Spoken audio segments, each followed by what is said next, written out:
L'histoire de la pomme de terre a commencé il y a environ 8000 ans sur les hauts plateaux de la cordillère des Andes. Les Incas l'appelaient papa et la cultivaient depuis le XIIIe siècle.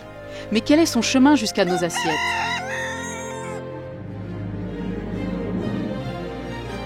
Bienvenue dans un nouvel épisode du Salon de l'Agriculture pour la petite histoire. C'est Christophe Colomb qui ramène la pomme de terre en Europe vers 1570, introduite d'abord en Espagne sous le nom de patata.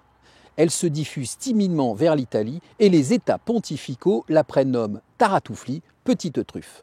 Pendant 2 siècles, elle apparaît puis disparaît sur le vieux continent au gré des conflits. En France, elle est réservée à l'alimentation des animaux. Boudée, elle est considérée comme vénéneuse et même accusée de transmettre la lèpre. Ce n'est qu'au XVIIIe siècle, grâce à la ténacité et à l'ingéniosité d'Antoine-Augustin Parmentier, pharmacien aux armées, que ses qualités sont reconnues. Pendant sa captivité lors de la guerre de 7 ans, Parmentier a apprécié les vertus nutritives de la pomme de terre et de retour en France, recommande à Louis XVI sa culture pour résoudre les famines endémiques qui ravagent le pays. Et c'est grâce à un stratagème astucieux que le précieux tubercule va se retrouver dans les assiettes de nos compatriotes. Parmentier obtient du roi de pouvoir cultiver 19 hectares de pommes de terre dans les champs situés près de Paris, dans les plaines des Sablons et de Grenelle. Pour inciter la population à consommer des pommes de terre, Parmentier fait surveiller les cultures par la garde royale, donnant ainsi l'impression aux paysans qu'il s'agit d'une culture rare et chère destinée aux seuls usages des nobles. La garde est levée le soir et ce qui devait arriver arriva. Les habitants viennent en nombre et dérobent les précieux tubercules pour non seulement les consommer, mais aussi pour en faire la publicité.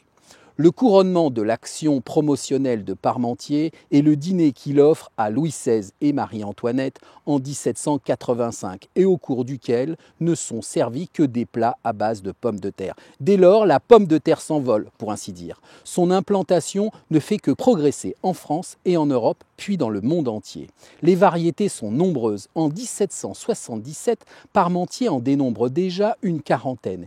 Et Henri de Vilmorin, en 1881, en signale 630. En 1865, le grand dictionnaire de la cuisine d'Alexandre Dumas donne 15 recettes de pommes de terre. Dès le 19e siècle, elle a gagné ses lettres de noblesse dans la gastronomie. La pomme de terre est sur toutes les tables, des plus populaires aux plus bourgeoises et dans les meilleurs restaurants. Aujourd'hui, elle est cultivée dans plus de 150 pays sous pratiquement toutes les latitudes habitées.